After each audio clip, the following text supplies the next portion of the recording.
Welcome into the third episode of the Legislative Lounge. Sorry, we're getting a little late here going. You can That's thank my the good fault. old USA government, when it comes to the veteran affairs, because they're complete garbage, and Professor Mike over here has to deal with it, seeing as he's a veteran. Well, you could thank Kamala Harris for that and her necessitation to divert veteran affairs resources to deal with the rapid amount of people coming across our southern border. But we'll get into that shortly. Yeah, because I mean, what's so funny about it, this whole situation, it just ties in with this topic tonight about the whole immigration issue. It's one of the top topics, especially when it comes to, the election within a few days, which I actually voted today.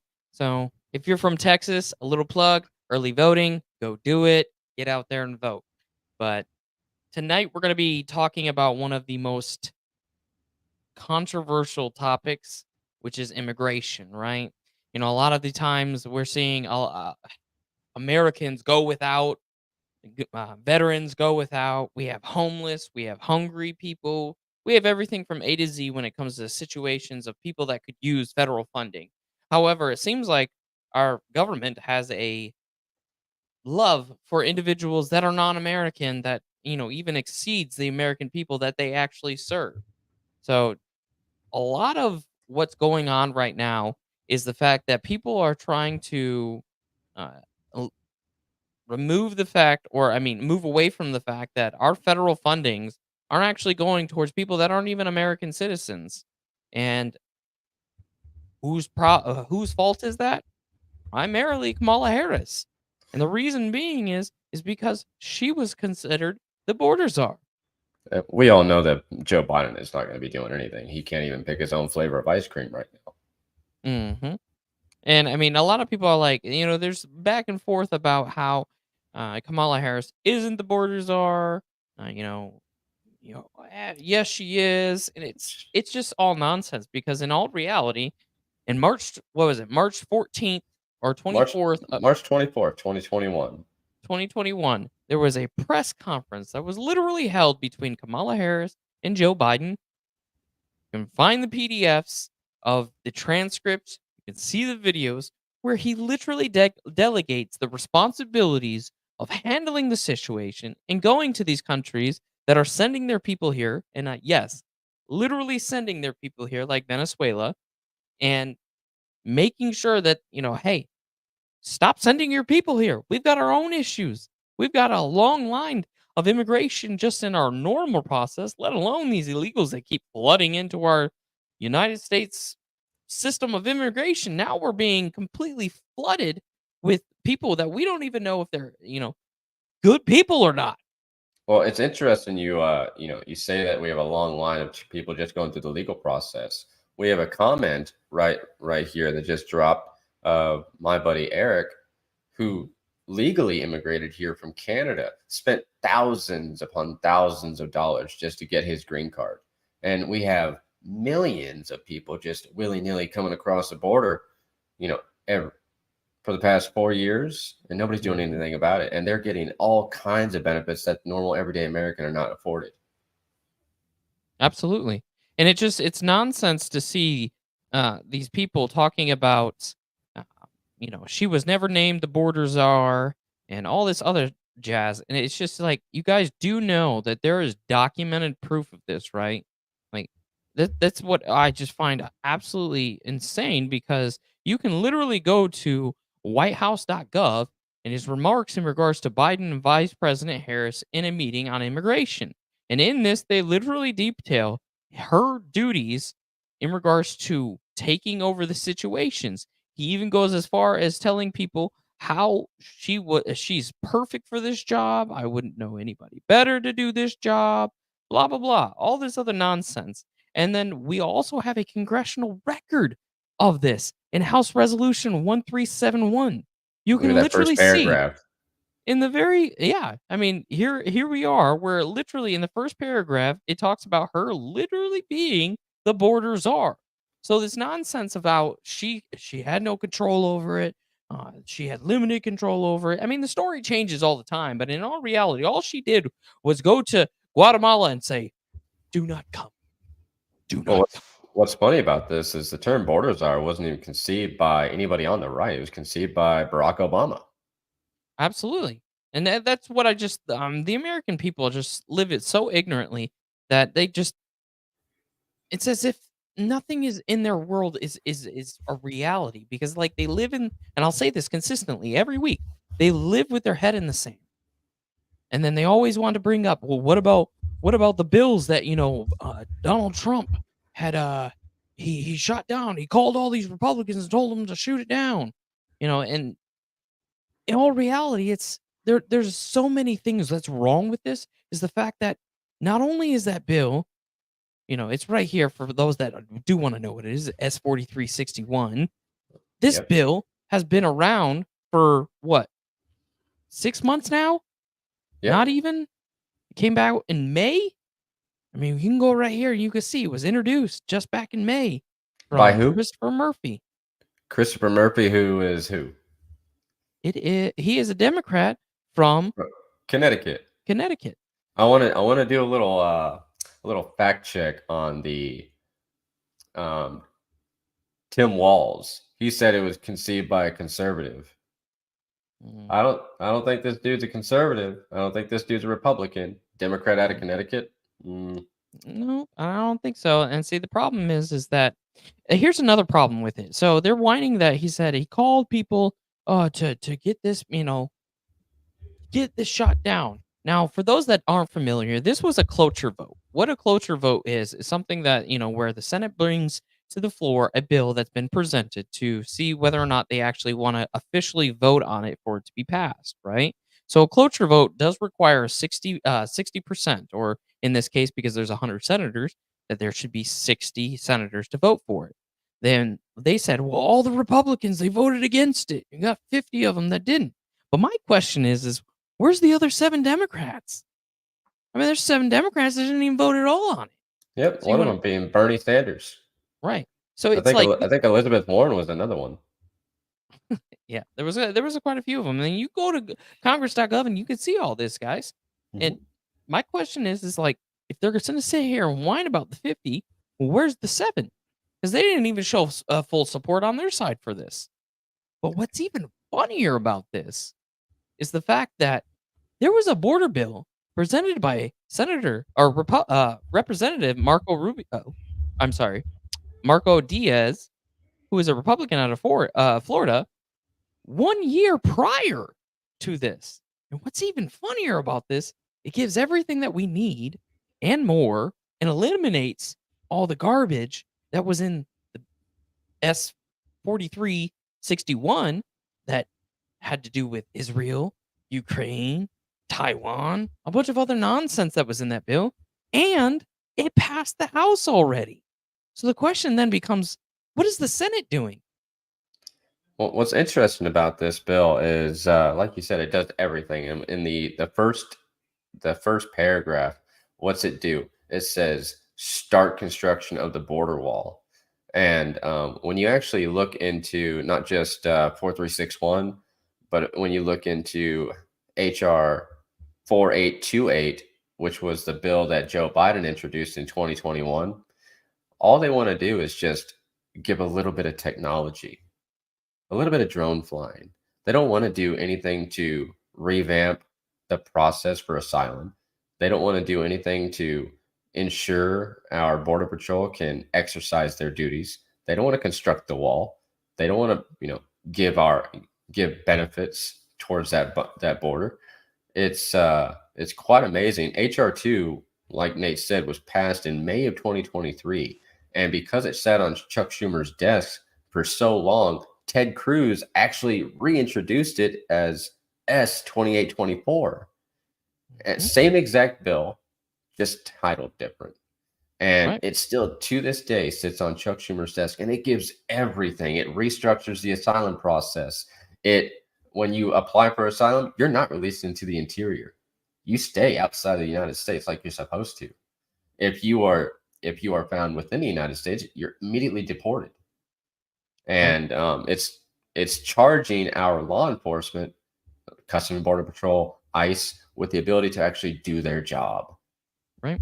And what I even find even funnier about this is the fact that they continuously whine about, the cloture vote with, S 4361. Oh, well, all the Republicans, every single one of them voted against it. Well, why did every single one of the Democrats vote against HR 2 back in May of 2023? I mean, there was Why is that? 213 of them in the House that voted against it. Luckily, we have the majority and they passed. Why is Chuck Schumer just sitting on it? Right? It's been on his desk since May 16th of 2023. And this just goes into how we began this live. Is at the end of the day, the Senate majority, the Democrats, honestly do not care about securing our border. They definitely don't care about people like me, where my VA appointment started 15 minutes late. And then the reason that is because of the resources that are so short and delinquent, because they're all being funneled down to the South. Yeah. And the thing about this is that there's this back and forth within the media, within the Biden administration of, oh, there's no money going to migrants. There's no money going to migrants. Now recently, I mean, if you go back into the beginning of the year, you can find literal clips from press secretary talking about this. So I'm going to play that real quick just because of how hypocritical it is. FEMA relief money to use on migrants. So FEMA regional administrators have been meeting with city officials on site to coordinate available federal support from FEMA and other federal agencies. Funding is also available through FEMA's emergency food and shelter program to eligible local governments and non-for-profit organizations upon request to support humanitarian relief for migrants. No Biden. I mean, But listen, we've seen this woman flip-flop, on multitude of topics. I mean, like Kamala Harris, this woman was a DEI hire. oh, absolutely. I have no doubt about it. And she just spews the talking points, which is why you can tell anytime she's ever reading or trying to give information, it's just her reading off of a script right there.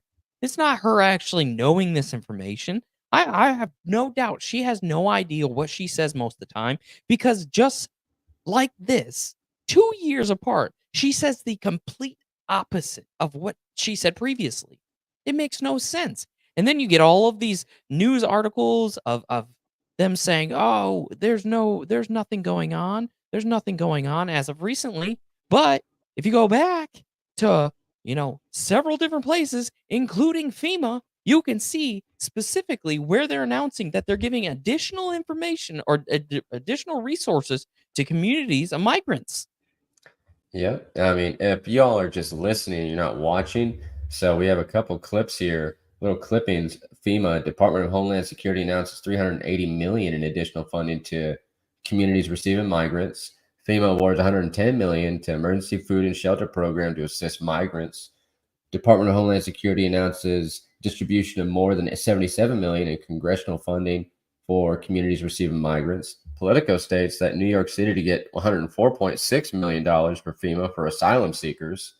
Department of Homeland Security announces distribution of more than $12 million in funding. Department of Homeland Security announces $300 million in direct funding to communities receiving migrants and $340 million for new competitive awards processes. So my thing is, you have millions upon millions of dollars going to illegal aliens. There's no other way to play it. And I'll come back to that word. Oh, wait. We got to be PC.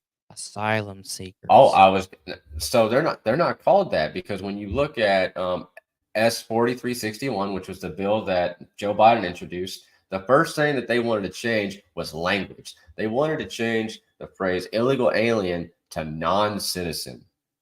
So, but back to all that funding and that money, right? You have millions upon millions of dollars going to illegal immigrants or illegal aliens. And but we only give a $750 loan to people that experience tragedy for hurricanes, lost everything. These are American citizens, people that had their livelihoods burned down in Maui. We only gave them $750. Absolutely. And you can see down here, we've got comments just rolling in about the absolute anger about this. And it's funny because you have sheriffs, you have people talking about this. I mean, check out this clip from the sheriff of Spartanburg, Sheriff, what was his name again?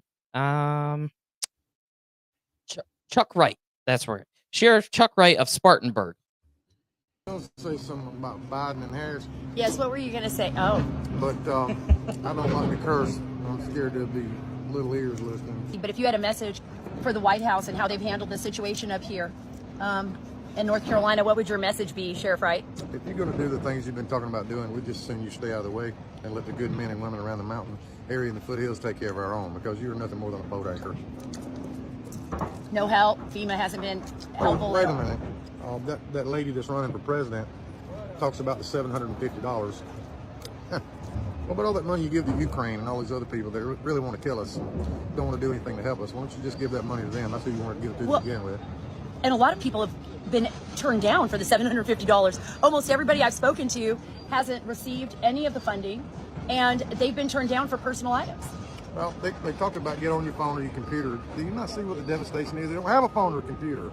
There's nothing up here. There's no communication. I'm going to be posting this later. There's no way to access the internet unless you have a Starlink net. And everybody's... Thank you, Elon Musk, by the way. Oh, yes. Thank you, Elon Musk. President Donald Trump, we need you. What are the... Yes, that's a message for you, President Trump. And I mean... That's a sheriff, guys. Like, I don't know if you guys understand the executive branch, but he is a constitutionally bound executive branch employee. That means that he is literally talking about his boss. Exactly. And yet, you have social media and news networks continuously saying, oh, this stuff isn't happening. They're getting the money, all this other nonsense. I mean, I've got video clippings from the media saying garbage like this. By Congress for disaster relief is instead going to migrants. But the White House and FEMA saying that is just not true. I mean, it's just categorically false. It is not true. It is a false statement. FEMA says that money that was appropriated for Helene victims, they are not getting, because instead that money is going to migrants. FEMA says that is not happening. The White House pushing back against those allegations, releasing a statement that says this, quote, "This is false. The Disaster Relief Fund is specifically appropriated by Congress to..." FEMA spent all the hurricane relief money on immigrants. It's a lie. It's on Donald Trump supporters to not just swallow his lies whole. To put falsehoods aside, like the idea that FEMA funds are being redirected to migrants, which is just not. And I mean, I've got minutes and minutes of them just saying this stuff. But what's so funny about it is you can literally go to the FEMA websites and see that this is actually being shared. Like, here, let me show you guys this real quick, because this is wild. Hang on.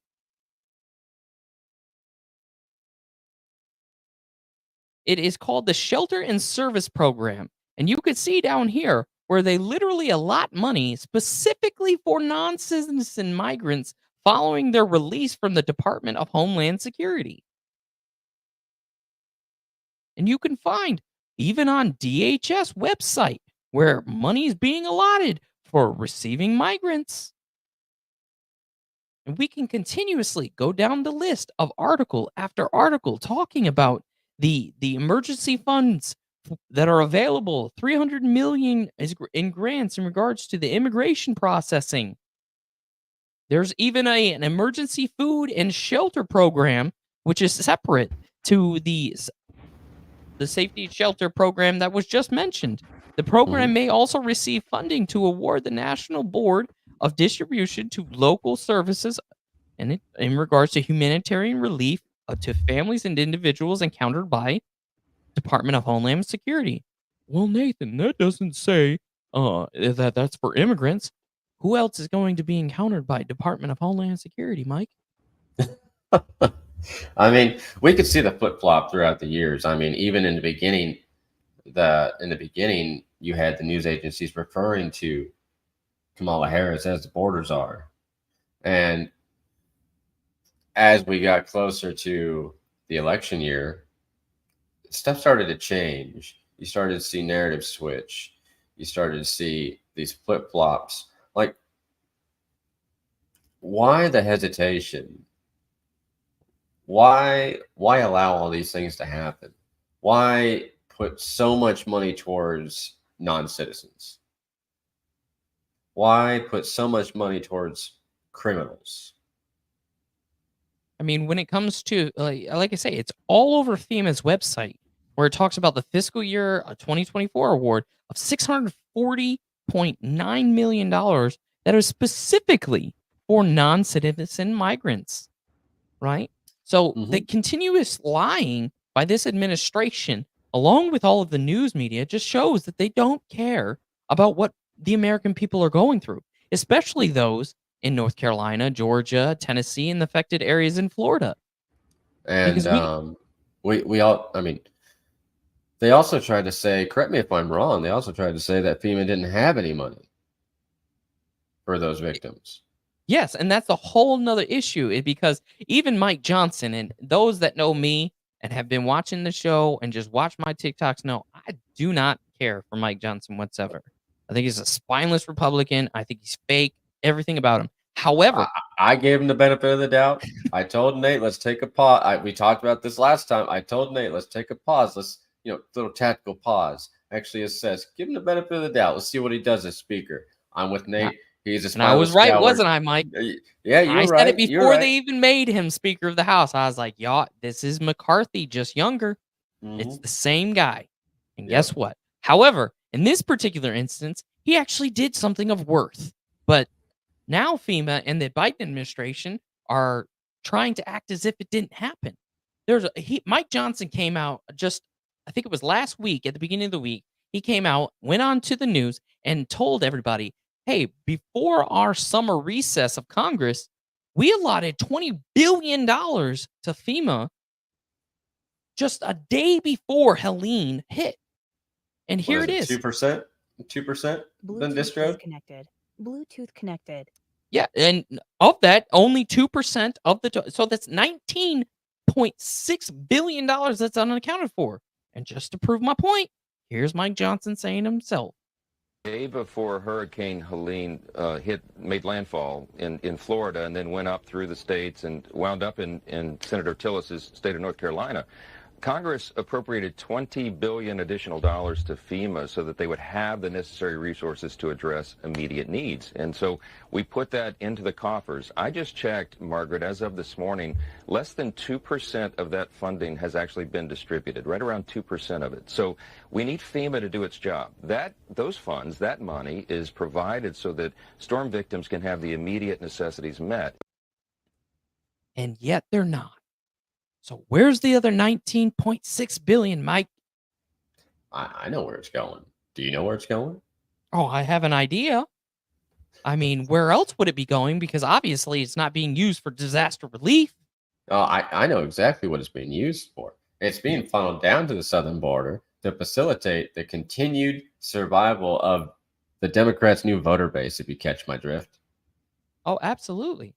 I mean, here in the state of Texas, well, no, it's Kamala Harris and them at the federal level that is trying to we just mentioned in our last podcast, last episode, saying that they're trying to facilitate a rapid citizenship for these individuals.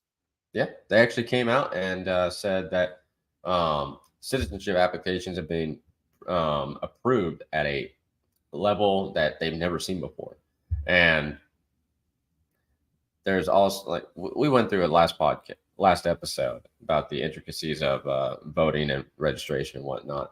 But the main thing that is very concerning is how much care that the federal government is providing to non-Americans.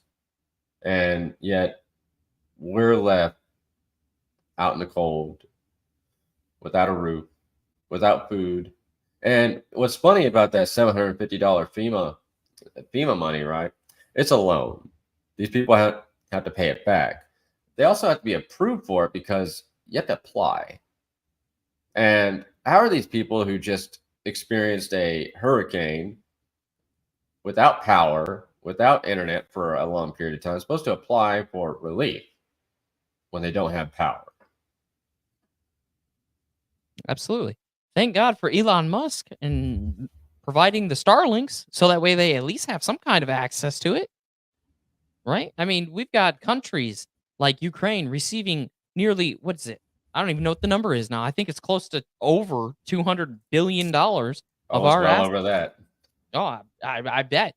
And the problem is a lot of people like, me and you, we understand that there's a lend-lease in between, the United States and America, and most people are wondering why there's even, why we're still sending money to them. The problem is because the people that we're voting into Congress they keep creating what's called a lend-lease, which is in a literal contract between us and the other country. We do one with Israel as well, which I don't agree with either, even though I do support Israel.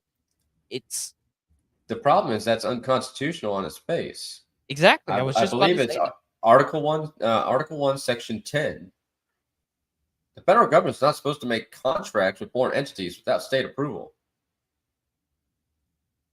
And yet, here we are. We've got it was renewed in 2021 with Israel for 99 years of providing them financial assistance in regards to weaponry and everything that we're spending our money on. And even because our money is the world's, standard in regards to funding, we do actually give them money, which is another farce argument that people are saying that, oh, well, we're not actually providing them money. No, yes, we are. We provide a lot of money. And, I have a little bit more leniency for Israel because unlike Ukraine, they actually give us support. Yeah, they support us in Iraq and Afghanistan. They've been one of our greatest allies, if I'm being completely honest, unlike the rest of the world where we're basically their piggy bank. And it seems like it's that case for everywhere because a lot of these countries, especially the Nordic and the Baltic and the Celtic nations, like Norway, Denmark, all these other places that, the left likes to talk about, oh, they've got socialism. It's great. They wouldn't have those social networks without the United States because places like Norway, they have free healthcare and free stuff like that because of America and because they have a 54% tax rate. That too.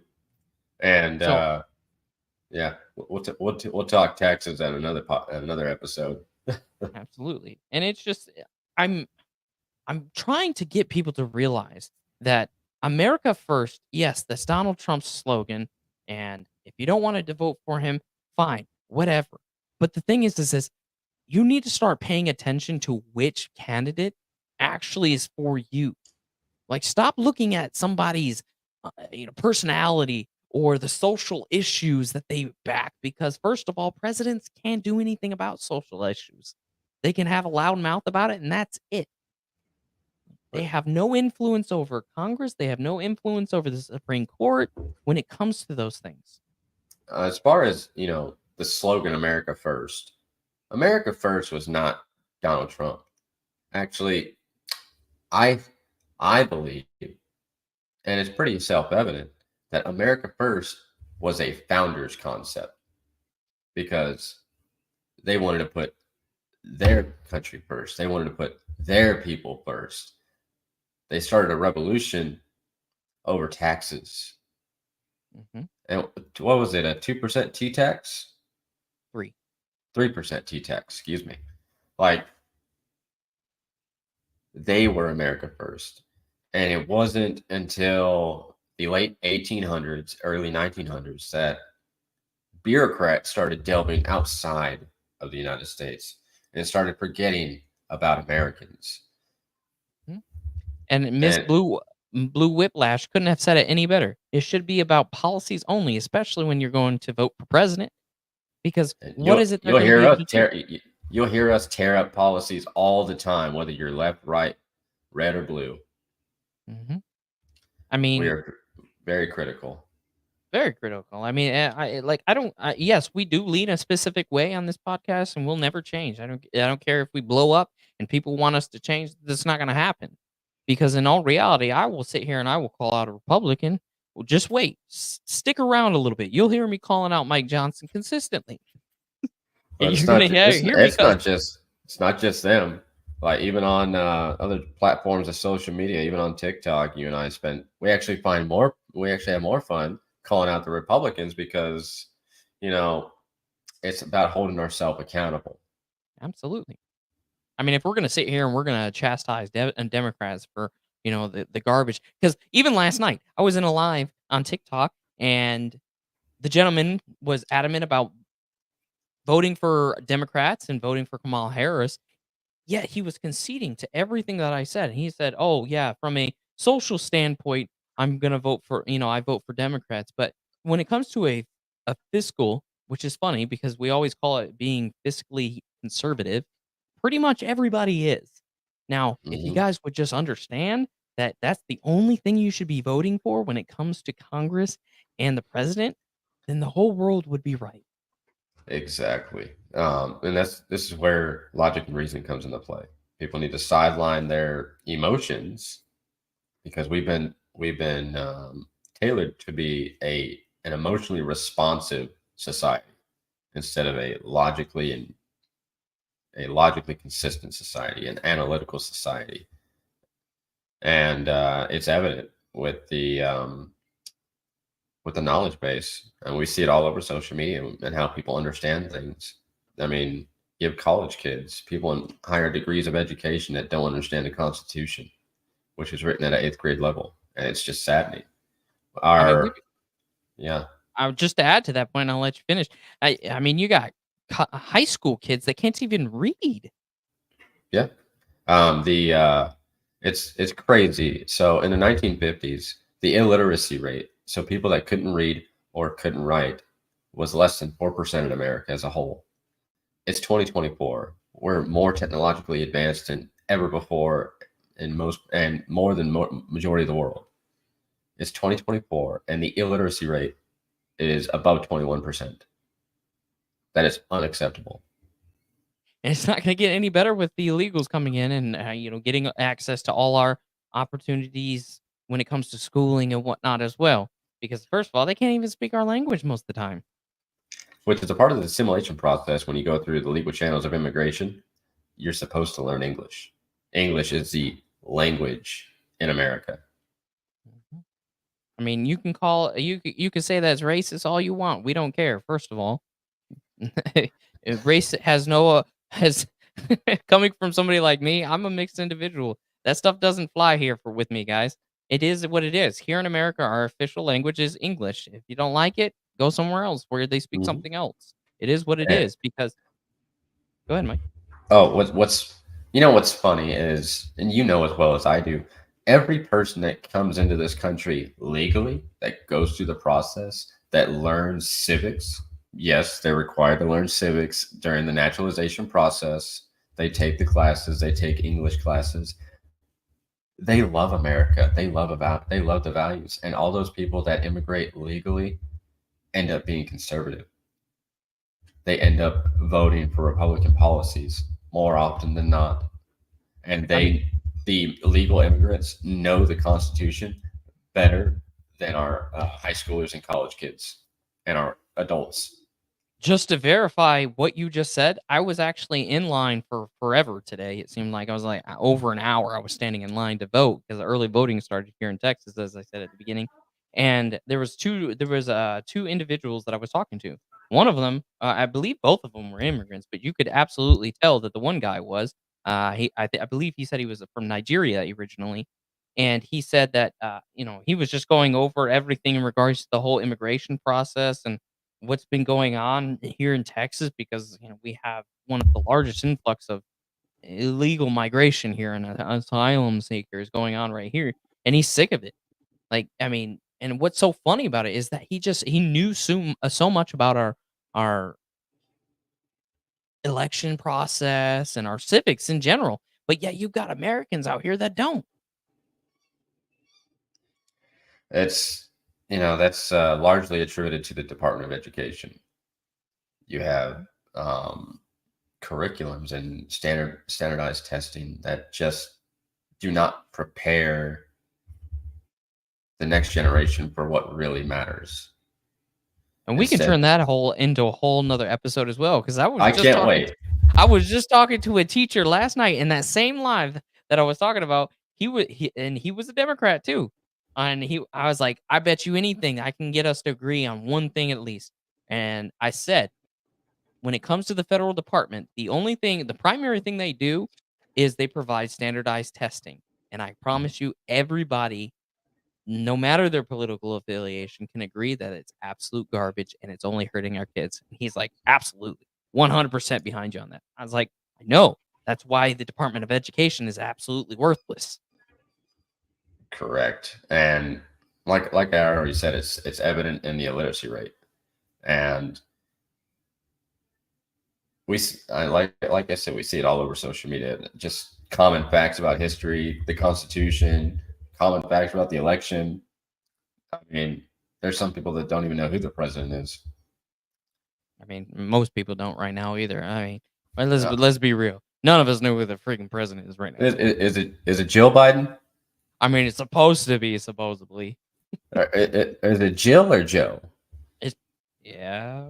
I mean, didn't she lead one of those cabinet meetings, the first one he had in years? Yeah, I know, right?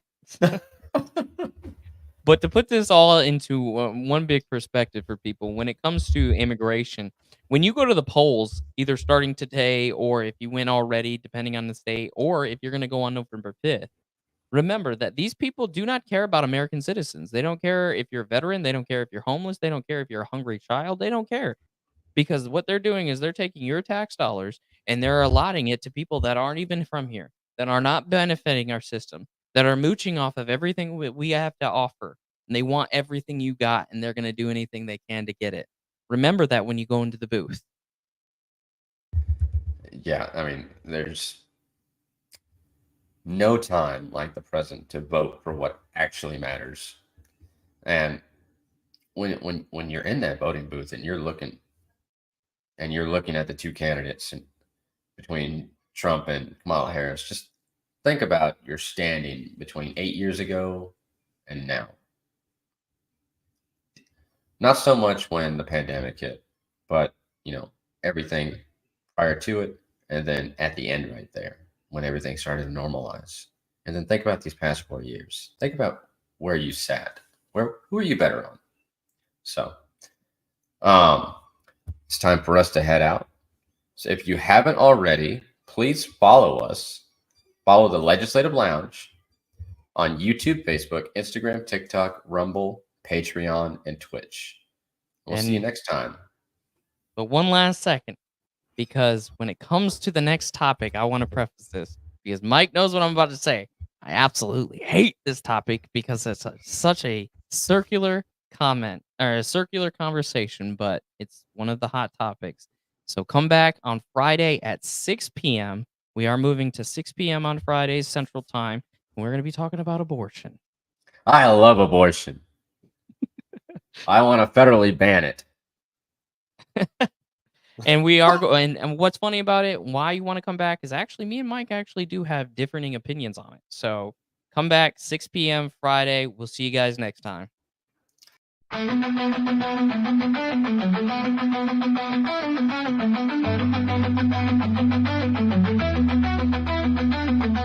Thank you.